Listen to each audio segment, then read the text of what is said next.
Aqui está uma escritura muito dramática, Apocalipse 15, e nós passamos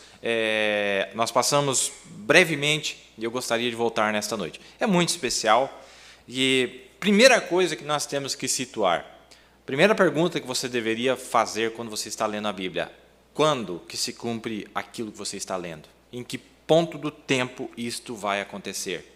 Isso é extremamente importante, porque senão você vai se perder. E aqui nós vemos um quadro dramático, nós vemos um sinal no céu, e aqui nós vemos 7 anjos, que tinha as 7 últimas pragas, porque nelas é consumada a ira de Deus.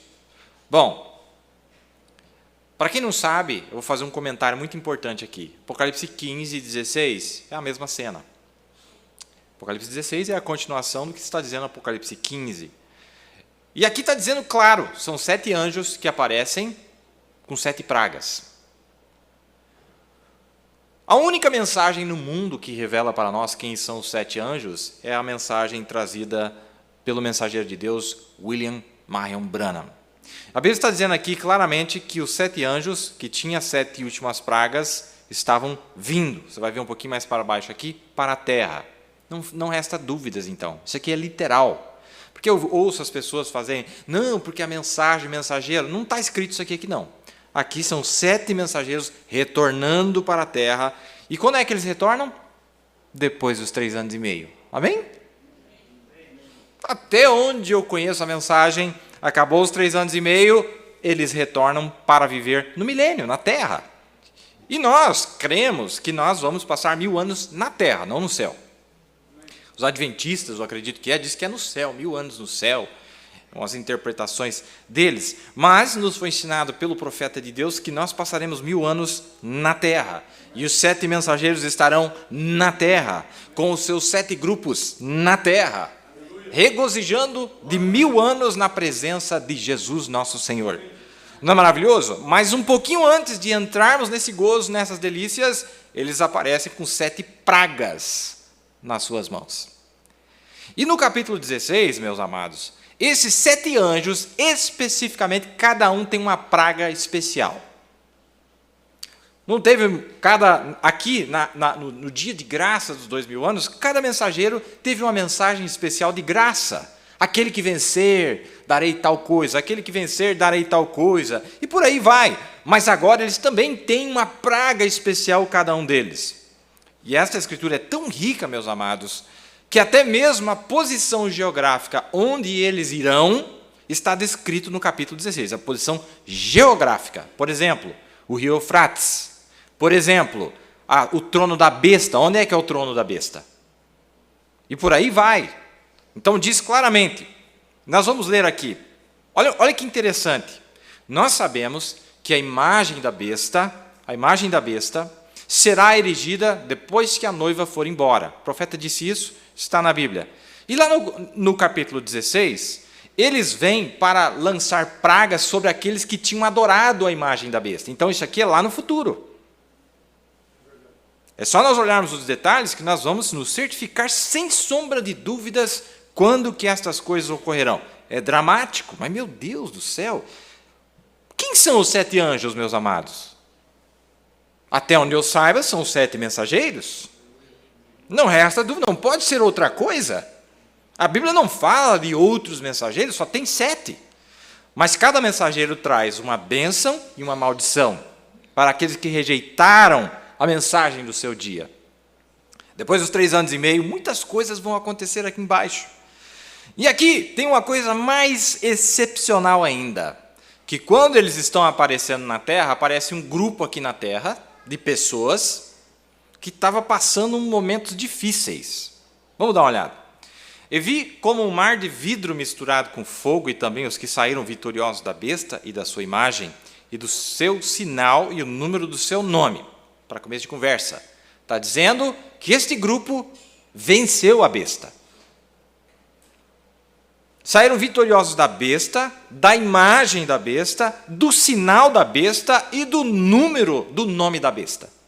Vitoriosos, não derrotados, vitoriosos. Que estavam junto ao mar de vidro e tinham as harpas de Deus, estavam felizes por terem sido vitoriosos, E cantavam o cântico de Moisés, servo de Deus, e o cântico do Cordeiro, dizendo: grandes e maravilhosas são as tuas obras, Senhor Deus Todo-Poderoso.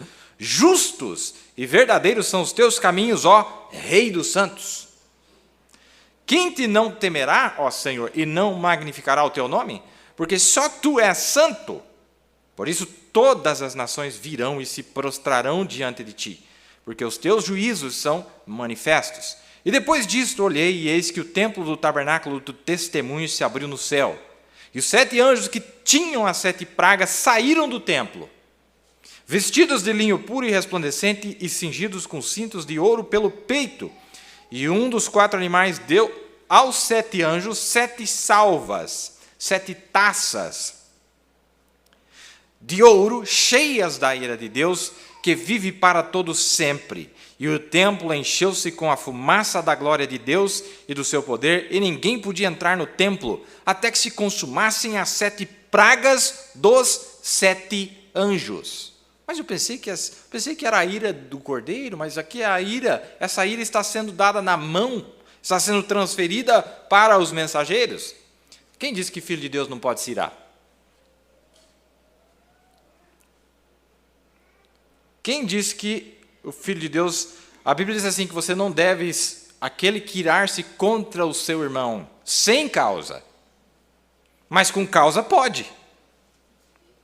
Lógico que pode. Se você tem indignação, você pode se indignar, por que não? O sentimento humano de indignação, e o profeta chama de indignação pia ou santa, não é? Indignação pia. E aqui, em outras palavras, lá em Apocalipse 6, diz que era a ira do Cordeiro, é a ira de Cristo. Mas o que ele faz?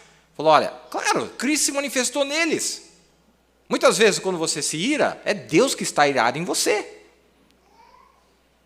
Não é? Lutero, irmão, aquela ira, aquela indignação, que ele deu aquela pancada tão forte na igreja. Quem é que estava irado, irmão? Era Cristo nele. E aquilo saiu para fora, na pessoa de Lutero. Não é? Naqueles dias. Que Deus abençoe a leitura da palavra, vocês podem se assentar. Então, aqui nós vemos esse quadro, e nós mostramos aqui que esse quadro de Apocalipse 15 é o mesmo quadro de Apocalipse 19. É o mesmo quadro de Apocalipse 19, que é quando aparece, vindo do céu, o céu aberto, e Cristo descendo sobre cavalos, em um cavalo branco, e o seu exército acompanhando. Quem é o exército de Cristo, meus amados? Quem é o exército? Quem são os generais de Cristo? Quem é o povo de Deus? Quem são os seus soldados? Quem são os seus generais? Ele teve um exército que ele montou ao longo de 2000 anos, e ele chamou de exército invencível, chamou de super raça. Estão entendendo? E aí o primeiro verso aqui, para você analisar, o primeiro verso de Apocalipse 16 disse: e ouvi vinda do templo uma grande voz que dizia aos 7 anjos: ide e derramai sobre a terra as 7 taças da ira de Deus. Uma ordem, vocês descem lá agora e jogam essas pragas lá embaixo.